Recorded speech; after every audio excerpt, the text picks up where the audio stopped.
கால் பண்ணிருக்க கூடாதா?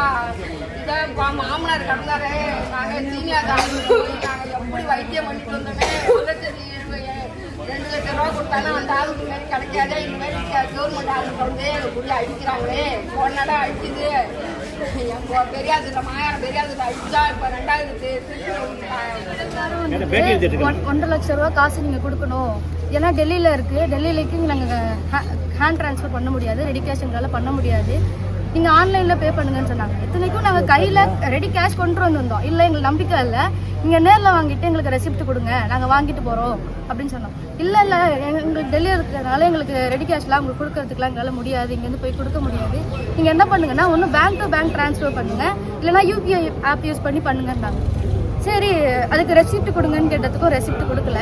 அப்படியே இருந்தாலும் ஹாஸ்பிட்டல் அக்கௌண்ட்டுக்கு தான் அவங்க பண்ணுங்கன்னு சொல்லியிருந்துருக்கோம். ஆனால் அது வந்து டாக்டரோட பர்சனல் அக்கௌண்ட்டுக்கு பேங்க் டு பேங்க் பாதி அமௌண்ட்டும் யூபிஐ ஆப்பில் பாதி அமௌண்ட்டும் போட்டாச்சு. நேத்திலேருந்து ஒரு 2 நாளைக்கு முன்னாடி ஃபோன் பண்ணி மெடிசின் ப்ரிஸ்கிரைப் பண்ணியிருந்தாங்க.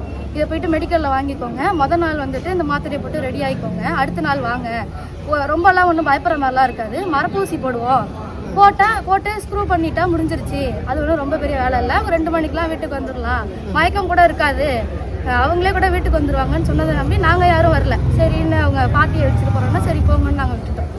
இங்கே வந்துட்டு அவங்க சொன்னதை பார்த்து எந்த ஒரு ப்ராசஸுமே அவங்க ஸ்டார்ட் பண்ணலை. அவங்க சொல்கிறது என்னென்னா, நாங்கள் வந்துட்டு மரப்பூசி போட்டோம், 1 ml போட ஆரம்பிக்கும் போது அவங்க வந்துட்டு என்ன சொன்னாங்கன்னா பல்லு வலிக்குதுங்கிறாங்க, ரொம்ப மயக்கமாக இருக்குன்னு சொல்லவும் இவங்க ப்ராசஸ் நிறுத்திட்டோன்னு சொல்கிறாங்க.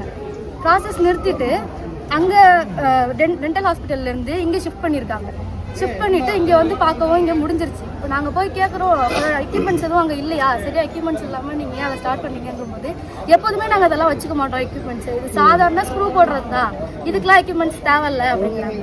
எங்களுக்கு என்ன டவுட்டுன்னா, இப்போ அவங்க வந்திருக்கிறது ஒரு டாக்டர் இருக்காங்க, அவங்க ட்ரைனிங் அந்த ஸ்டாஃபை போட்டாங்களா அப்படிங்கிறதும் வந்துட்டு எங்களுக்கு ஒரு டவுட்டாக இருக்குது. இன்னொன்று அந்த பேமெண்ட் வந்துட்டு கவர்மெண்ட்டோட சேராது, இது பேசிக் சேலரி, நாங்கள் எக்யூப்மெண்ட் வாங்குறதுக்கு பே பண்ணுவோம் அப்படின்னு சொல்லியிருக்காங்க. அந்த ரெசிப்ட் வேணும்னு கேட்டிருக்கோம், அந்த ரெசிப்ட் வேணும். யார் போய் அங்கே போயிட்டு பேஷண்ட் அட்டென்ட் பண்ணாங்க, யாரெல்லாம் பேஷண்ட்டை பார்த்தாங்க, ஒன்று அந்த சிசிடிவியோ இல்லை அதில் உள்ள லாக் என்ட்ரியோ எங்களுக்கு வேணும். அவங்க என்ன பண்ணாங்க ப்ராப்பராக ஸ்டார்ட்லேருந்து எந்த வரைக்கும் என்ன பண்ணாங்கன்னு எங்களுக்கு ரிப்போர்ட் வேணும். எங்களுக்கு முழுக்க இங்கே ஹாஸ்பிட்டல் மேலேயோ அந்த டாக்டர் மேலேயோ தான் நான் கம்ப்ளைண்ட் பண்ணுவேன். ஏன்னா 1.5 வருஷமாக பார்த்துருக்காங்க போது அவங்க ஹெல்த் கண்டிஷன் தெரியாமல் எப்படி அவங்க இறங்க முடியும்? அப்படியே இருந்தாலும் இத்தனை தடவை அனஸ்தீசியா கொடுத்துருக்காங்க, இத்தனை 1.5 வருஷமாக கொடுத்து ஒன்றும் பண்ணாதது, இப்போ கொடுத்து அதுக்குள்ளே அப்படி என்ன பண்ணியிருக்கோம்? 11 மணிக்கு ஸ்டார்ட் பண்ணான்னு சொல்கிறாங்க, 11 மணிக்கு ஸ்டார்ட் பண்ணியிருக்காங்க, 1 மணிக்கு முடிஞ்சிருச்சுன்னா அந்த செகண்ட்குள்ளே என்ன நடக்கும்? ஒரு 2 நாள் இருந்துட்டு போனாலும் சரி, அவங்க ஹெல்த் கண்டிஷனே முடிஞ்ச அளவுக்கு பார்த்தாங்க, அதுக்கப்புறம் போச்சுன்னு சொல்லலாம்.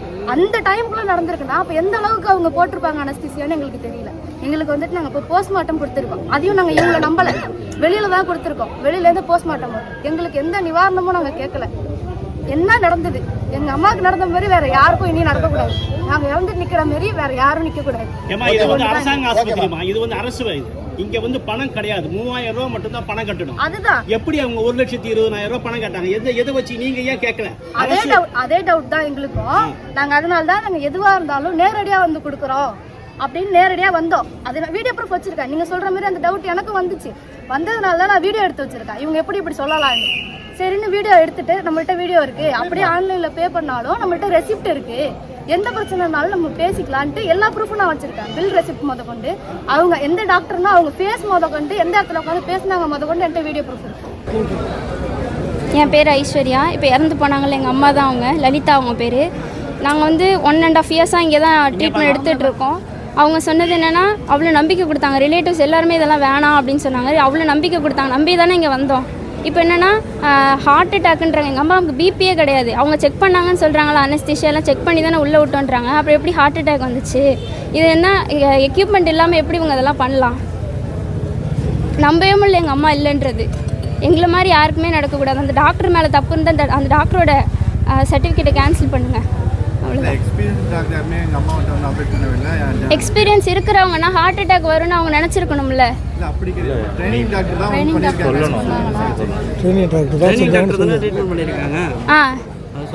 அவங்க தான் 1.5 இயர்ஸாக அவங்க தான் வந்து கேர் பண்ணிக்கிட்டாங்க, இதை பண்ணுங்க அதை பண்ணுங்க இப்படி பண்ணுங்கன்னு. ஆனால் இப்போ வந்து அவங்க இந்த இடத்துல இல்லை, அவங்க இங்கே இருக்கணும் தானே, அவங்க தானே இது வரைக்கும் பார்த்துக்கிட்டாங்க. இப்போ வந்ததுலேருந்து நாங்கள் அவங்கள பார்க்கவே இல்லை. அந்த நேரத்தில் இருந்தவங்க அவங்க இறந்ததுன்னு தெரிஞ்சுன்னு எப்படி கிளம்பலாம்?